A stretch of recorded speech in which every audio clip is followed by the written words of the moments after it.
If someone spoke to you the way you speak to yourself, would you call that love? And what if you had a friend? They were always dismissing their emotions, punishing themselves every time they made a mistake. You would probably tell them that is not healthy. So why is it that when we do those same things to ourselves, we say it's love? Let's talk about it.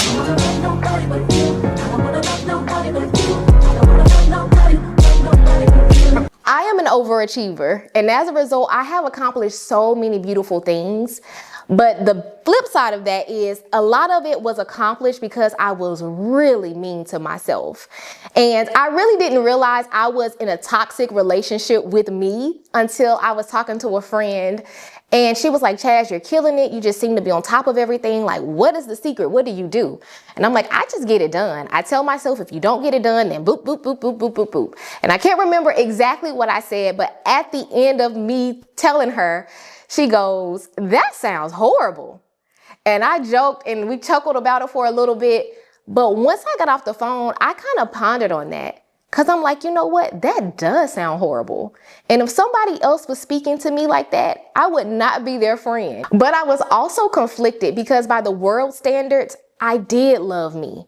I was showing up the way I said I wanted to. I was keeping my promises to myself. I was prioritizing my goals and ambitions. And I really was putting me first. But as I thought about it more, it made a lot of sense why I would equate the way I was treating myself as love. Because for as long as I can remember, love has always been a sacrificial thing. Last week, we talked about people pleasing. That is how I showed love. I gave my time, I gave my intention, I did all the things I could to make other people happy, and in return, they gave me love. And so it didn't matter how burnt out I was, how much it cost me, how I felt. It was just get it done so people can be happy with you. And because of that, that is how I was loving on me. So me feeling burnt out and tired and stressed and pushing myself and adding that pressure, it felt like love because that was the love that I had known for so long. But as I've grown closer to God, I realized that was never love because God is love. And so anything that is not aligned with the way He would treat you is not love, even if it's coming from you. So when we talk about self-love, we got to look at the love source and reframe it from His position and see ourselves the way He sees us. To me, self-love is simply saying, I am in agreement with what God says about me. In the Bible, it says to love your neighbors as yourself. And a lot of times we will use that verse to say you need to treat your neighbors the way you treat you. But a lot of us need to flip that and say we need to treat us the way we treat our neighbors, because we can find patience and grace and understanding for a friend. Oh, girl, I get it. You need to take a break. You deserve some rest. You've been going really hard. It's okay. Things happen. You totally understand. But oh, let it be you.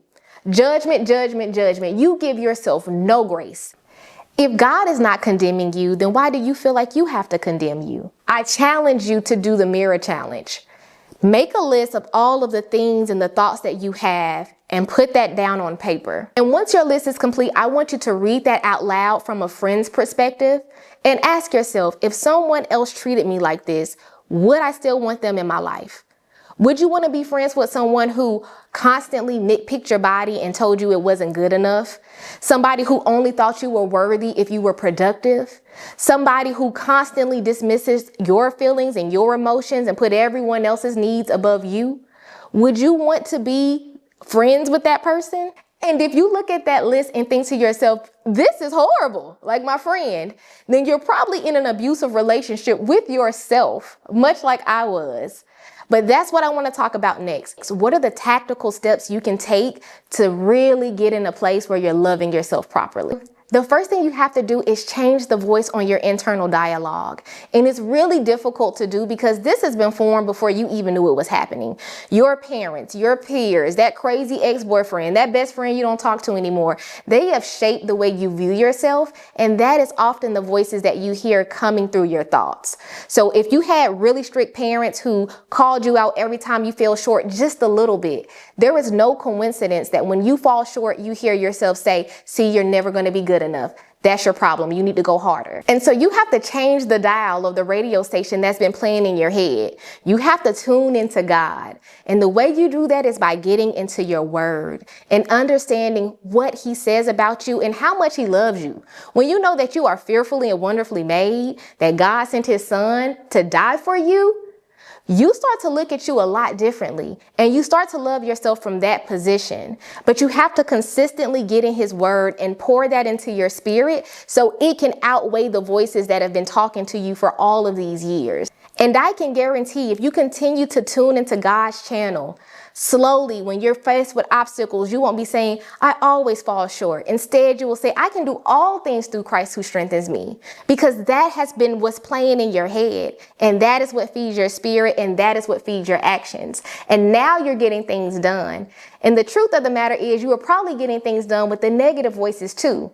The difference is you're going to feel better afterwards because now your intentions are coming from a place of love, real love, not insecurities in the need to prove something to someone. The next thing you have to do is give yourself grace, and it's easier said than done.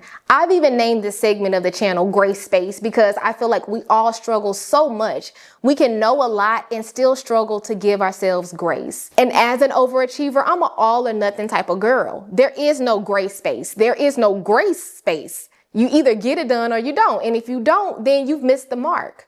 But God's mercies renew every day. And if his mercies renew every day, then why am I bringing my past mistakes into my new day? Why am I pondering on how slow I'm growing? Why am I beating myself up about where I missed the mark? And I want to talk to you directly if you feel like your mistakes are so horrible. You've done the worst things. You've hurt yourself, you've hurt others, and it is just the worst thing imaginable. If you've repented, you are forgiven. God has forgiven you. So now you have to forgive yourself and you have to move forward accordingly. We won't always get it right, but you have to give yourself room and space to grow. And grace is going to be required to do that. Lastly, you have to honor your limits. And that can look different depending on who you are. For your recovering people pleasers like myself, you have to start setting boundaries. If you are constantly pouring into other people, you rarely have anything left for yourself. And so you have to start saying no. You have to prioritize rest. And you're going to have to choose you sometimes so that you do have the opportunity to love on you, to pour into you. You cannot pour from an empty cup.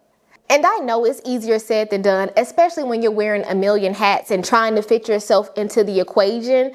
That feels impossible. But you have to be a non-negotiable in your life. You gotta stop playing about you.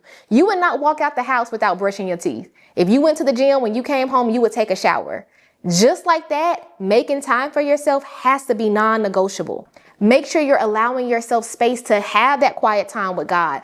Understand what he says about you. Change that internal dialogue and then start showing up differently for yourself and others. Because let's be honest, you cannot pour from an empty cup. And you cannot love others when you don't love you. So it is imperative that you care about you the way God cares about you. Feed yourself properly, celebrate your wins, no matter how small. Make sure that you're always prioritizing your peace. Love on you properly so you can extend that same love and grace to those around you. Because I guarantee you, everyone benefits when you love on you well. And if you are someone that has been in a toxic relationship with yourself, I encourage you to just take one thought, whatever that thought is that has been lingering in your mind, and go see what the Bible says about that. God says so many amazing things about us. So whatever area you're struggling to love yourself in, go see what the source of love says about that and find encouragement in that. I hope that this video resonated with you. If it did, I ask that you like, comment, and subscribe if you haven't already. We are growing every single week, and I'm just so excited to be in this journey with you. I will be praying for you this week, and I will talk to you next week. Until next time, bye.